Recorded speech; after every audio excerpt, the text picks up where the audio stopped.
Morning dear student. आज हम पढ़ेंगे हिंदी व्याकरण के पाठ 4 से लिंग। क्या पढ़ेंगे? लिंग। लिंग क्या होता है बच्चों? जिस शब्दों से पुरुष या स्त्री जाति की पहचान करते हैं उनको लिंग कहते हैं। जैसे यहाँ पे देखो पिक्चर्स बनी हुई है, इसमें सजीव और निर्जीव के बारे में भी बताया हुआ है। पहले मैं सजीव निर्जीव बता देती हूँ, फिर आपको लिंग के बारे में समझाऊंगी। यह एक मेज है, मेज पर बिल्ली बैठी है। क्या मेज पत्थर सांस लेते हैं? नहीं, तो उनका जीवन नहीं होता, वह सांस नहीं लेता। जो सांस नहीं लेता है वह निर्जीव कहलाता है, और जो सांस लेता है वह सजीव कहलाता है। जिसमें सांस जीवन होता है वह सजीव कहलाता है, जिसमें सांस और जीवन नहीं होता वह निर्जीव कहलाता है। निर्जीव वस्तुएं जैसे टेबल, पंखा, ट्यूबलाइट, ब्लैक बोर्ड, पेन आदि, ये सब निर्जीव वस्तुएं हैं। और ठीक इसी प्रकार सजीव वस्तुएं जैसे मनुष्य, गाय, घोड़ा, जानवर, ये सब किस में आते हैं बच्चों? सजीव में। किस में आते हैं? सजीव में, क्योंकि ये सांस लेते हैं और कार्य करते हैं। निर्जीव जो सांस नहीं लेते और कुछ काम भी नहीं होता। जो सजीव और निर्जीव, निर्जीव वस्तुएं सांस नहीं लेती है और सजीव सांस लेता है। ठीक इसी प्रकार देखो, इस प्रकार समाज में पाने वाले तत्व को दो भाग से बांटा है, सजीव और निर्जीव। सजीव देखो यहाँ पे ये दो बने हुए माता पिता, ये सजीव है, और टेबल, और इसके ऊपर क्या पड़ा है? ये पत्थर पड़ा है, ये क्या है? निर्जीव। सजीव प्राणी या तो पुरुष वर्ग के होते हैं या स्त्री वर्ग के। निर्जीव में ऐसा कुछ भी नहीं होता। परंतु व्याकरण में निर्जीव वस्तुओं में भी ऐसा भेद न करके किसी न किसी वर्ग नर या मादा में रखा जाता है। तो देखो निर्जीव वस्तुओं के नर एवं मादा वर्ग देखो, नर वर्ग और मादा वर्ग। नर वर्ग, पहिया चल रहा है, यह मकान बड़ा है, बल्ब जल रहा है, प्रकाश चमक रहा है, कागज पतला है। नर। अर्थात अपना अभी मादा वर्ग। फर्स्ट जैसे यह फ्रॉक छोटी है, गाड़ी चल रही है, मोमबत्ती जल रही है, रोशनी चमक रही है, किताब मोटी है। इससे पुरुष वर्ग का पता चल रहा है और इसे स्त्री वर्ग का पता चल रहा है। तो ये नर, पुरुष जाति जो नर, और ये मादा। भाषा में नर अथवा मादा की पहचान कराने वाला शब्द लिंग कहलाता है। इस प्रकार हम कह सकते हैं कि शब्द के लिंग, लिंग क्या होता है बच्चों? शब्द के जिस रूप से उसके पुरुष या स्त्री जाति होने का पता चले उसे हम क्या कहते हैं? लिंग कहते हैं। क्या कहते हैं बच्चों? लिंग। लिंग किसे कहते हैं? शब्द के जिस रूप से हमें उसके पुरुष या स्त्री जाति होने का पता चले उसे लिंग कहते हैं। लिंग कितने प्रकार के होते हैं? दो प्रकार के होते हैं। पहला है पुल्लिंग, दूसरा है स्त्रीलिंग। पुल्लिंग जो शब्द पुरुष जाति का बोध कराते हैं उन्हें पुल्लिंग कहते हैं। जैसे गायक, अध्यापक, मोर, कुत्ता, चिकित्सक, मामा, चाचा आदि। जिसे पुरुष जाति का बोध हो वो क्या कहलाता है बच्चों?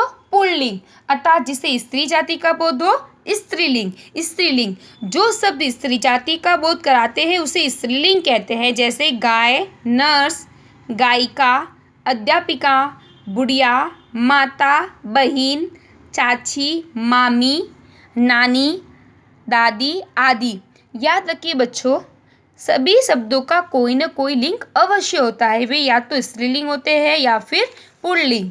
तो इससे अपन को क्या पता चला बच्चों? जैसे यहाँ पे दिया हुआ है, ये गायक की पिक्चर दी हुई है, या अध्यापक है, मोर, कुत्ता, चिकित्सक, ये सब क्या है बच्चों? पुल्लिंग, क्योंकि इससे पुरुष जाति का बोध हो रहा है। किसका बोध हो रहा है बच्चों? पुरुष जाति का। जिससे स्त्री जाति का बोध होगा स्त्रीलिंग। जैसे यहाँ पे कुछ बड़े को पिक्चर्स दिए हुए, गायिका, अध्यापिका, गाय, नर्स, बुढ़िया, इससे क्या बोध हो रहा है बच्चों? स्त्री जाति का।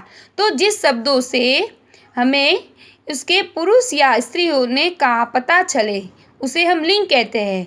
किसे कहते हैं लिंग बच्चों? शब्द के जिस रूप से उसके पुरुष या स्त्री जाति होने का हमें पता चले उसे लिंग कहते हैं। लिंग दो प्रकार के होते हैं, एक होता है स्त्रीलिंग, एक होता है पुल्लिंग।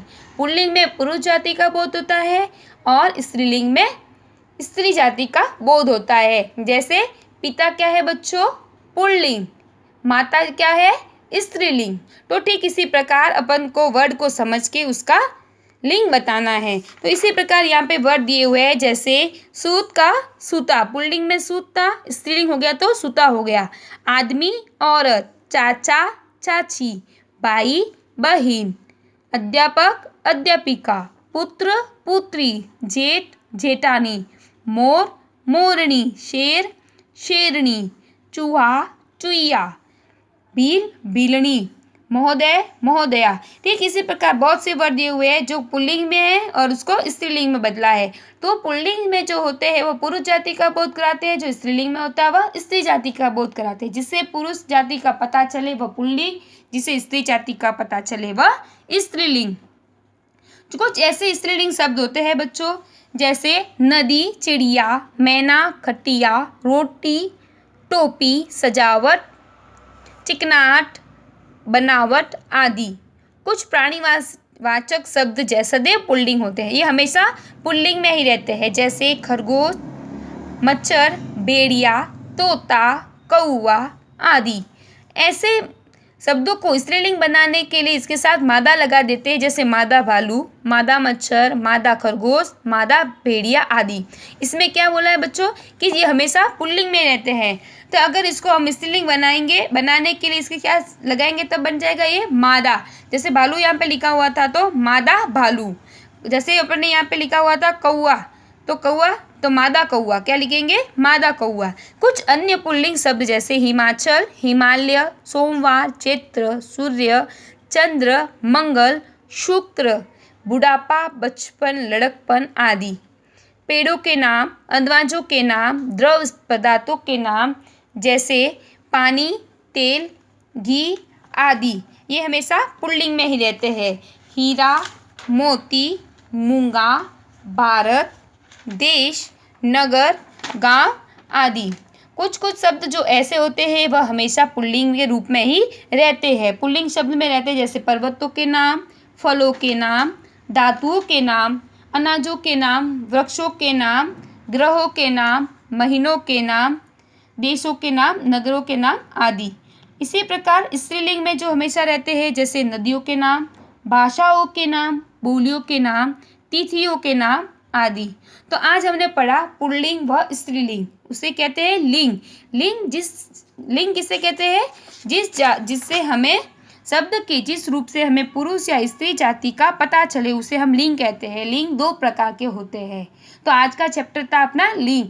लिंग कितने प्रकार के होते हैं बच्चों, दो प्रकार के, पुल्लिंग अथवा स्त्रीलिंग, जिससे पुरुष जाति का बोध हो पुल्लिंग, स्त्री जाति का बोध हो स्त्रीलिंग। तो फिर से आपको इस चैप्टर को ढंग से पढ़ना है, पेज नंबर 16, 17, 18 इसको ढंग से पढ़ना है और इसके बारे में अच्छे से समझना है।